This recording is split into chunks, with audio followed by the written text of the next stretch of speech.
Tarik lengsar po ceng buruk nang tiblo nang sami serang nang kan rabang nonton. Nini jangan imso tanang lum nang kantun pok tarap klam nang ciru lum bajong o lengsarku.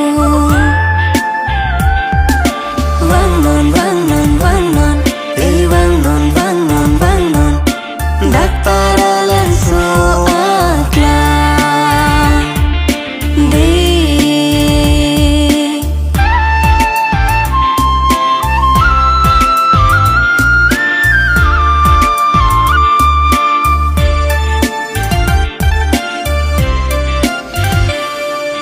Jejir nang alon ke do sini rumpan penjiso tang thek long seng marong